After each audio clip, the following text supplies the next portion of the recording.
I am pleading with LeBron James as a father. Stop this. Stop this. We all know that Bronny James is in the NBA because of his dad. The criticism didn't end with Stephen A. Smith either.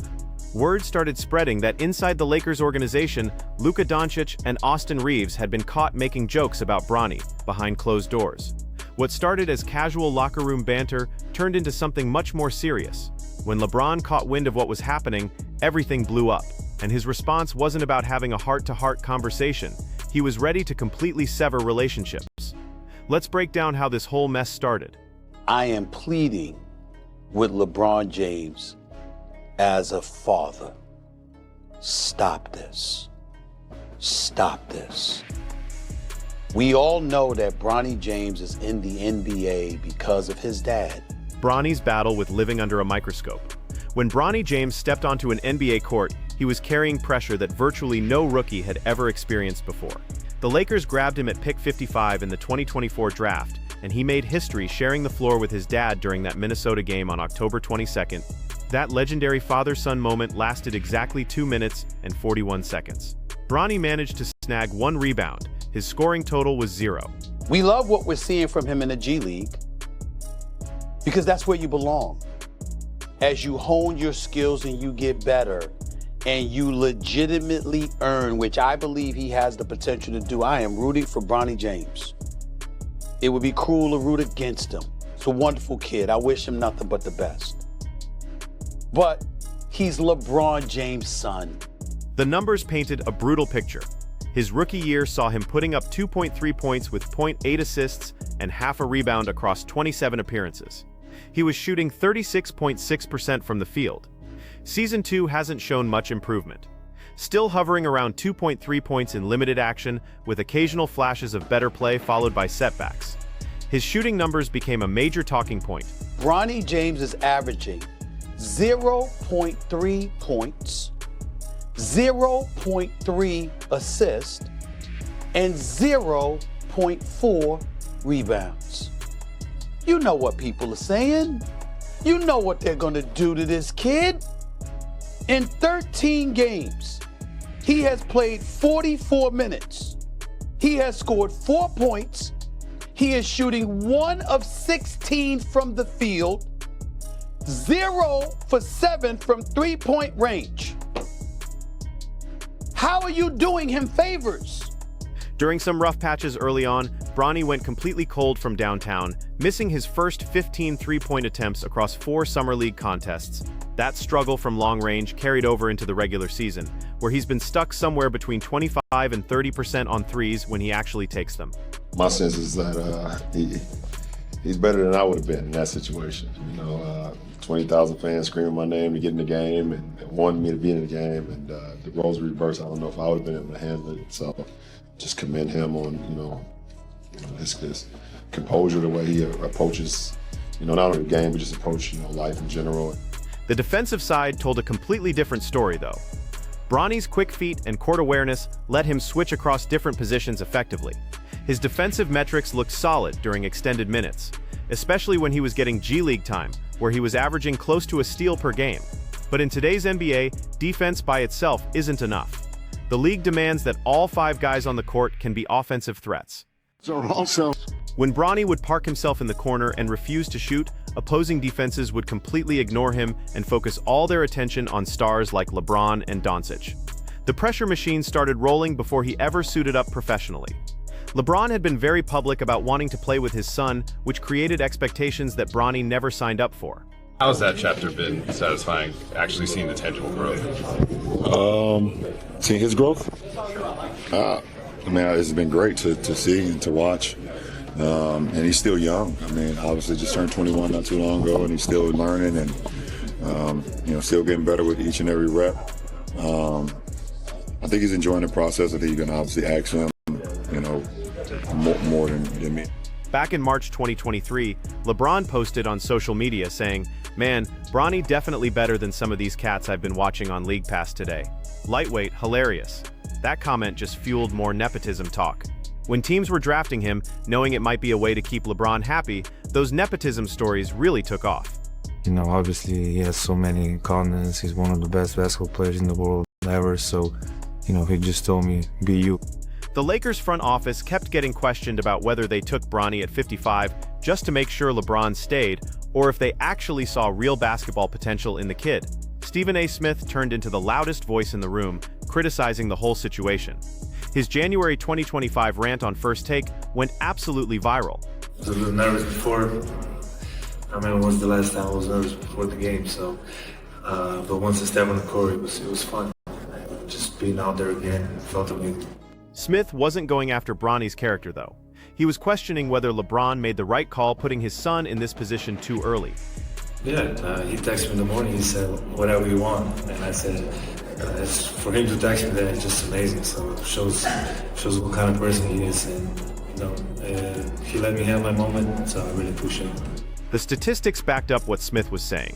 He pointed to Bronny's 0.3 points, 0.3 assists, and 0.4 rebounds through those early games. Because I love everything about his game, love everything about him. The way he plays the game reminds me of the way I play the game. Smith kept saying his issue was with LeBron's decision-making, not with Bronny himself. But when you're in the spotlight, that distinction doesn't really matter much. The pressure just kept building. How much does having a young partner like Luka, a savant basketball player, how much will that weigh into your decision as you go forward with this season? As far as how long I go in my career? How long you in your career, right? Zero. The motivation to be able to play alongside him every night, that's super motivating. Charles Barkley jumped in, calling the Lakers' handling of the situation awful and a bad look overall. He said Bronny wasn't ready for NBA action right now and should be getting full-time development in the G League. Jaylen Brown got caught on camera during Summer League saying, "I don't think Bronny is a pro." He tried to walk it back on social media later, giving Bronny credit for his potential, while still questioning if he was ready for this level. I'm sure you get some texts from Luka after this one. And LeBron. He'll probably tell me I suck because I missed like 14 shots. Former players kept adding fuel to the fire. DeMarcus Cousins said the Lakers drafting Bronny showed they aren't really serious about competing anymore. Kwame Brown went even harder, calling Bronny soft with zero confidence who can't hit a three to save his life. Can you talk about like how you feel about when Luke has the ball? Are you reading, or do you want to get into two-man actions? You're going to have the best two defenders. Right. So sometimes Austin's going to be the screener. Right. Because you're going to have the third defender. Right, and that's what we always be. The criticism wasn't just coming from talking heads either. What happened in actual games gave everyone plenty of material to work with. When Bronny made his Cleveland debut, he did score his first NBA bucket with a driving layup in his father's hometown. What you were saying, to be able to have those guys that can play bully ball, but also have the brain to be able to manipulate the game as well for the greater good, it is something that it's the reason why I've been able to do it at this level for as long as I've been able to do it as well. LeBron understood exactly what his son was dealing with. The comparison to his own rookie season was telling. Back then, expectations were all about performance, not about family connections. That highlighted just how unique Bronny's burden really was. My sense is that he's better than I would have been in that situation. 20,000 fans screaming my name to get in the game and wanting me to be in the game. And the roles reversed, I don't know if I would have been able to handle it. Summer League really exposed the weak spots in his game. In that San Antonio matchup, Bronny went 1 for 5 with 3 turnovers. He completely missed a wide-open layup near halftime, airballed an open 3, and lost the ball driving to the rim. Fans didn't hold back. That was bad. He's bad. He's not a resident anymore, so we don't talk as much. He has his own place, so I can't just. But he's great. He's great. The Dallas game featured a missed potential game winner with under 4 seconds left. Bronny finished with 8 points on poor shooting and got completely dominated defensively by Cooper Flagg. Social media exploded. LeBron's son can't close like that. You play the game the right way. It's been like that since you've been in high school. I know that comes from Pops too as well, but you guys all play the right way in the James household. Talk about that, and also being one of the first in the gym. Everybody tells me like when there's a workout, you're already 40 minutes early too. That preseason debut with LeBron against Phoenix really showed the gap between father and son. Bronny played 13 minutes and finished with 0 points, 2 rebounds, 1 assist, and 4 turnovers. LeBron dropped 19 on 8 for 12 shooting in just 16 minutes. The difference became impossible to ignore.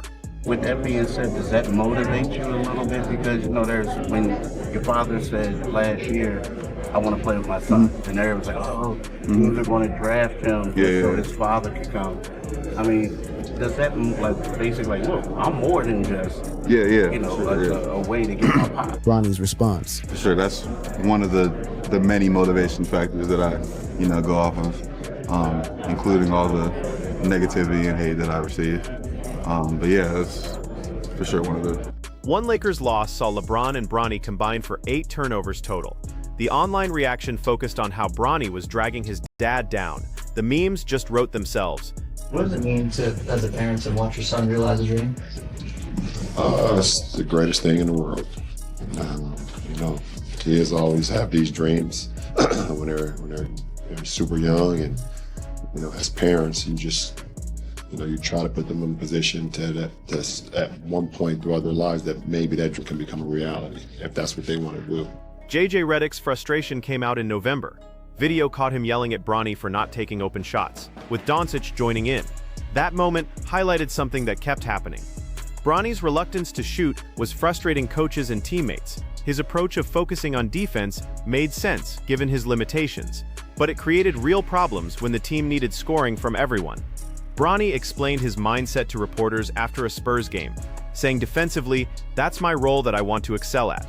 We have a lot of guys, Luka Doncic, LeBron James, AR Austin Reaves. Those guys can go get buckets whenever we need them, but they need guys like myself, Vando Jared Vanderbilt, Jake LaRavia, who can defend." The philosophy worked in theory. The Lakers' offense runs through their superstars, but when Bronny kept passing up clean looks, it messed with spacing and rhythm. Doncic's visible frustration in multiple games showed how this was affecting everyone. After back-to-back possessions where Bronny wouldn't shoot, Doncic looked genuinely annoyed. These weren't personal attacks on the kid. They came from competitive fire and championship standards. But every viral moment just added to the story. Bronny couldn't catch a break from the scrutiny. A good game would get completely overshadowed by the next struggle. That February 11th Spurs performance where he had 12 points, 6 assists, 3 rebounds, and 1 block in 25 minutes earned some praise from coach JJ Redick. Redick noted Bronny's confidence-building sequences like blocking Kelly Olynyk and knocking down threes.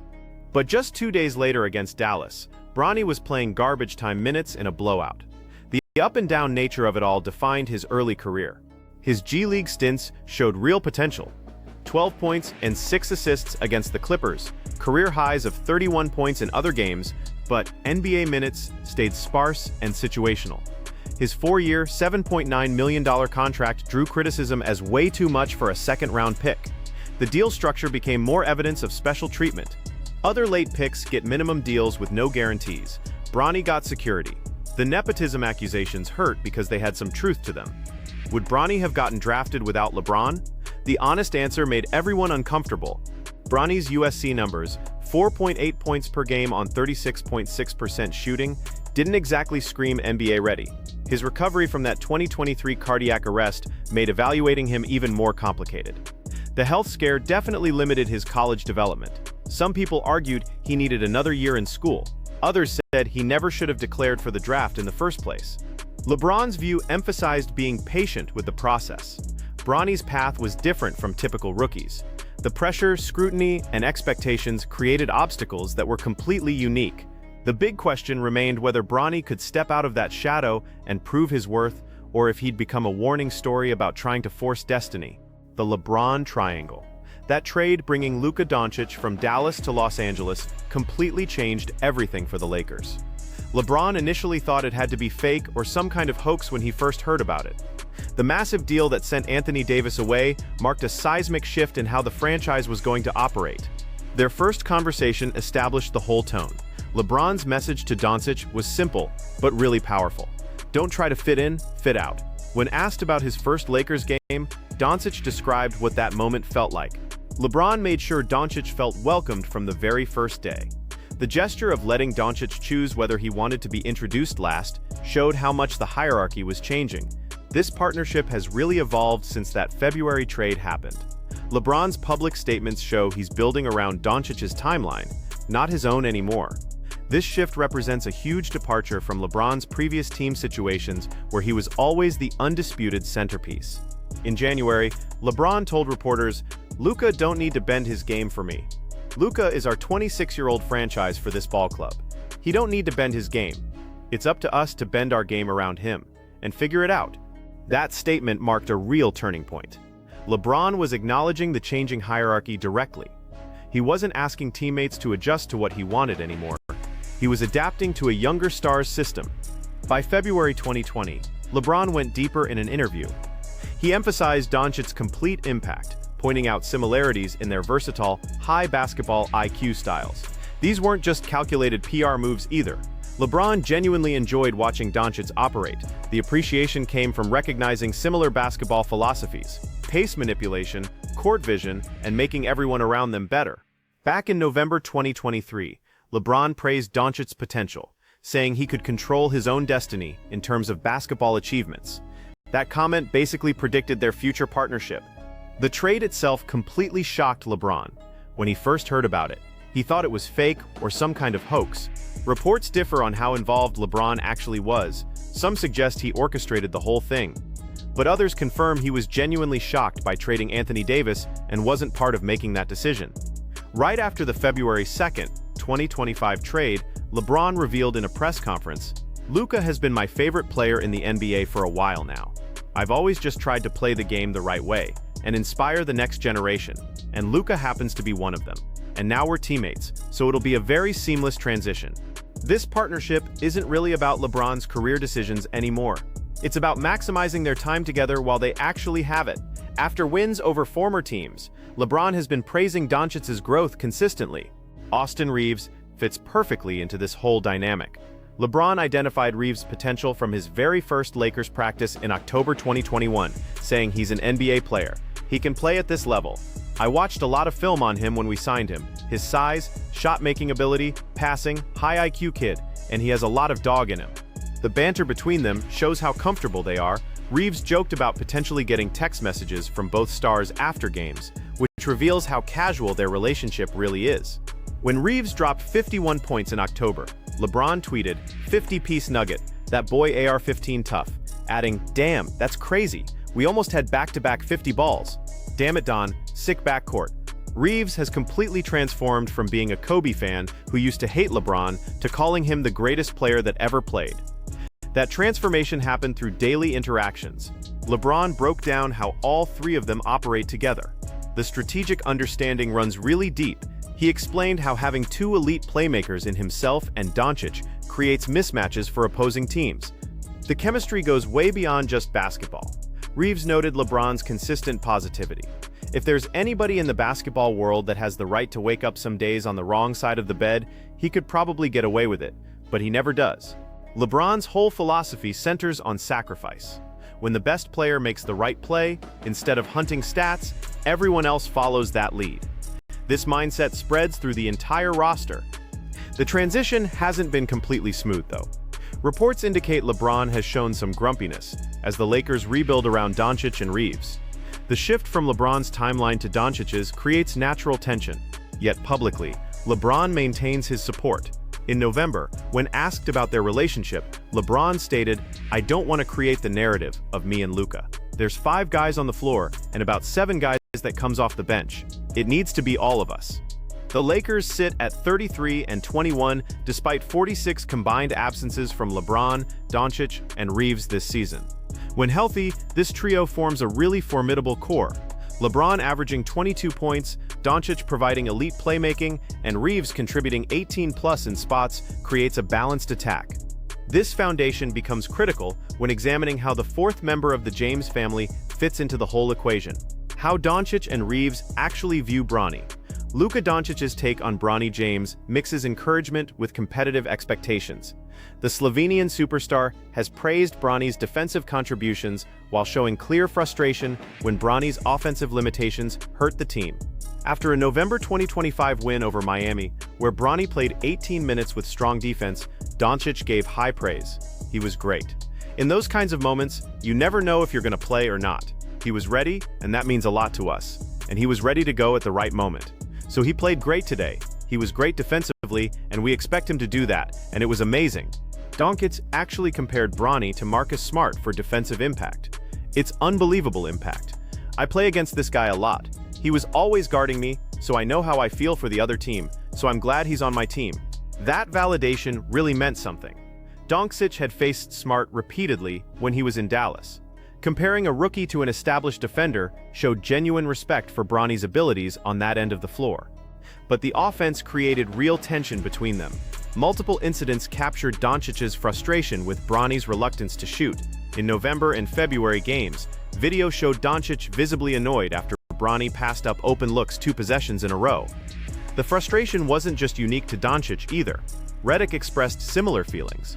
The pattern revealed a team-wide concern. Bronny's fear of missing shots was affecting spacing and rhythm for everyone. Doncic's competitive nature drove these reactions. When winning actually matters, every single possession counts. Having a player standing in the corner refusing to shoot becomes a real liability regardless of how good their defense is. Doncic's overall view seems practical and developmental. He sees Bronny as a player who brings defensive value but needs serious offensive growth. The expectations align with Bronny's draft position. A late second-rounder shouldn't be expected to contribute immediately anyway. In post-game conversations captured by microphones, Doncic has told teammates he'll get there, just needs confidence. The private encouragement contrasted with public frustrations, showing how complex their dynamic really is. Austin Reaves approaches Bronny differently than Doncic does. The undrafted guard who had to fight for his roster spot shows more patience and encouragement toward Bronny's journey. During October 2025 training camp, Reaves complimented Bronny directly. "You've been one of the better players out on the floor almost every day, so continue to do that." That endorsement carried real weight. Reaves doesn't give out empty praise. His evaluation came from watching Bronny grind in practices where cameras don't roll. After that Miami win where Bronny played well, Reaves expanded his praise. "I thought he was good. I thought he played really good minutes. He was good defensively, did the right things offensively. The more he continues to get those minutes, the better he'll be. We needed the minutes that he gave us tonight. Looking forward to him continuing to do that." The alley-oop connection between Reaves and Bronny during that Miami game created a memorable moment. Reaves joked afterward, "I've got to be the first person in NBA history to throw a father alley-oop and a son alley-oop." The humor captured Reaves' personality perfectly. He found joy in these unique situations. Connecting with both LeBron and Bronny on alley-oops represented something really special. Reaves' public support of Bronny serves multiple purposes. It helps a young teammate navigate all the pressure. It reinforces team unity, and it sends a message about how the Lakers view Bronny as a legitimate member of the roster, not just LeBron's son. The contrast between Doncic's competitive demands and Reaves' encouraging approach creates good balance. Bronny gets pushed to improve while receiving support through his struggles. Against the Spurs, Bronny delivered a season high in extended minutes because other players were out.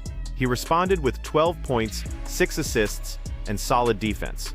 The performance showed what he's capable of when given opportunity and responsibility. But consistency remains the biggest issue. 2 days later, Bronny barely played in a blowout win. The back and forth between showcases and DNPs reflects his developmental stage. Doncic and Reaves both recognize this reality. Their expectations adjust based on the situation. When Bronny plays within his role, defending, cutting, making simple passes, both stars appreciate what he brings. When he overreaches or underperforms, frustration surfaces naturally. For now, the two Lakers stars treat Bronny as a work in progress, worthy of patience, but accountable to team standards. The balance helps Bronny navigate the impossible position of being LeBron's son while trying to become his own player. LeBron's defense of Bronny and how he responds to critics. LeBron James has defended his son with the intensity of a father and the strategic thinking of a 23-year veteran who knows exactly how media narratives work. His responses to criticism of Bronny reveal protective instincts alongside calculated messaging about his son's unique challenges. The foundation of LeBron's defense rests on one main point. Bronny handles pressure better than LeBron did at the same age. This comparison shows up repeatedly in LeBron's interviews. In July 2024, right after the draft, LeBron told ESPN, "I don't know if people really understand Bronny. He doesn't care. I actually care a little bit. When I came in as a rookie, I wanted people to like me, and some of the things that people were saying about me kind of bothered me. early on in my career. He doesn't give a damn. He does not care about nobody. He doesn't even listen to that stuff. He's like the coolest. He's like the complete opposite of his dad. The contrast served multiple purposes. It positioned Bronny as mentally tougher than young LeBron.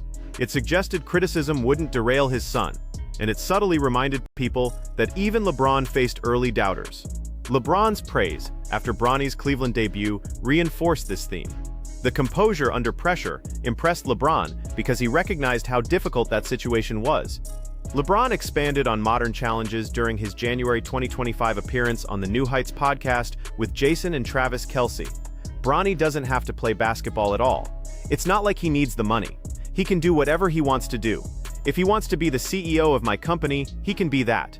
I'll start teaching him to be that. But he's like, this is my career. This is my goal. And this is my aspiration. The message countered nepotism accusations directly. Bronny chose basketball despite having financial security. He wasn't being forced into it or artificially propped up. He genuinely wanted to compete. LeBron continued, I didn't have to deal with the social media trolls growing up. Bronny has to deal with all of that. And if you ever meet Bronny, you'll be like, I'm such an idiot to look down on him, or not want him to do great. But he's dealing with all that too, but I think that's going to make him be even greater. The framing positioned criticism as fundamentally unfair. LeBron's own rookie challenges involved performance expectations. Bronny faced those plus social media, plus being LeBron's son, plus nepotism allegations. But LeBron's defense occasionally turned confrontational. The March 2025 incident with Stephen A. Smith showed where his limits were. Smith's repeated calls for LeBron to stop exposing Bronny apparently crossed a line. Smith revealed on First Take, that was LeBron James coming up to me. Unexpectedly, I might add, to confront me about making sure I mind what I say about his son. The distinction mattered to Smith. He was criticizing LeBron's judgment, not Bronny's character or effort. But LeBron heard attacks on his son and responded emotionally. Smith later questioned why LeBron confronted him publicly rather than privately. The spectacle drew even more attention to the controversy. LeBron also showed frustration with Kendrick Perkins. The former teammate turned analyst reportedly upset LeBron with comments about Bronny's draft value. Perkins revealed on a podcast, Bronny got mad at me because we were talking about Bronny about the draft. The falling out over perceived criticism showed LeBron's sensitivity. Even constructive analysis from friends triggered defensive reactions. When Bronny delivered his 17-point game against Milwaukee in March 2025, LeBron's satisfaction was obvious. The performance forced Stephen A. Smith to admit on First Take, I might have been wrong. He looked like somebody that belonged. LeBron didn't gloat publicly, but the validation proved his patience was right. Bronny's improvement trajectory supported LeBron's argument about giving young players time. LeBron's comments about Bronny's independence reinforced his son's agency. The narrative shifted from LeBron controlling Bronny's career to Bronny making his own choices. The approach balanced support with letting Bronny face consequences. LeBron wouldn't shield him from criticism or struggles. The fire would forge him stronger. LeBron never claimed Bronny was ready to be a star. He consistently emphasized role player development. The measured assessment acknowledged Bronny's limitations while praising his effort. LeBron positioned his son as a grinder, not a prodigy. The dynamic created interesting parallels to LeBron's own career. He faced doubters who said he couldn't win championships. He answered with rings. Bronny faces doubters who say he doesn't belong in the NBA. His answer must come through steady improvement. The real test would come when LeBron retired or left the Lakers. For now, Bronny benefited from his father's experience navigating media and criticism. The nepotism debate, and what comes next. The nepotism conversation surrounding Bronny James represents the central tension in his entire NBA story. Did he earn his roster spot through merit, or did LeBron's influence create an opportunity that wouldn't exist otherwise? The facts support both sides of the argument. Bronny's college stats, 4.8 points per game at USC on 36.6% shooting, didn't exactly scream NBA ready. His recovery from a cardiac arrest limited his development time. Traditional scouting reports suggested he needed more seasoning before making the jump. Yet late second-round picks regularly come from similar profiles anyway. Players drafted 50th through 60th typically spend years developing or wash out entirely. Bronny's defensive potential and basketball IQ fit the archetype of a developmental guard perfectly. The 4-year, $7.9 million contract shifted the whole calculation though. Most late picks get minimum deals with limited guarantees. Bronny's structure provided security that's unusual for his draft position. Critics pointed to this as definitive proof of favoritism. The Lakers wouldn't guarantee years of salary to a normal 55th pick. They did it to keep LeBron happy and create the father-son storyline. Social media and fan reactions amplified the nepotism label even more. Comparisons to other famous children in sports, like Arch Manning in football or Shedeur Sanders, created a pattern. Second-generation athletes faced extra scrutiny and accusations of unearned opportunities. The accusations definitely stung Bronny. In his March 2025 interview with The Athletic, he acknowledged the burden. "I see everything that people are saying, and people think like I'm a robot. Like I don't have any feelings or emotions." Teammates and coaches noticed Bronny's work ethic, though. He arrived early, stayed late, and approached development seriously. The effort couldn't erase nepotism questions, but it showed genuine commitment to the process. The honest acknowledgement showed real self-awareness. Bronny knew some teams might have drafted him to attract LeBron, but he also believed in his own abilities separate from that calculation. Looking ahead, Bronny's path to escaping the nepotism label requires sustained performance over time. Late-round picks who carve out careers earn respect through longevity and production. If Bronny develops into a reliable 3-and-D player, defending multiple positions while hitting corner threes, the narrative shifts completely. Role players who contribute to winning teams. Silence doubters through results, not words. The defensive foundation definitely exists.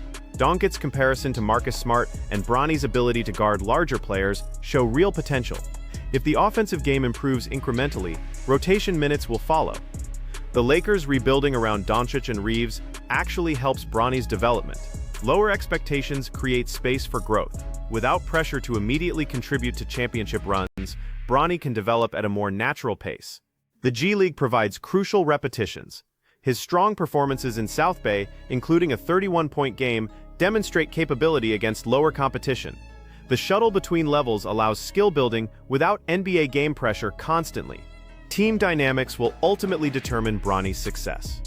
If LeBron retires or leaves, Bronny loses his biggest defender, but also gains independence. The perception of favoritism decreases when Daddy's not around anymore. Doncic and Reaves' treatment of Bronny as a legitimate teammate matters enormously. Their willingness to connect with him on plays and hold him accountable shows inclusion beyond his last name.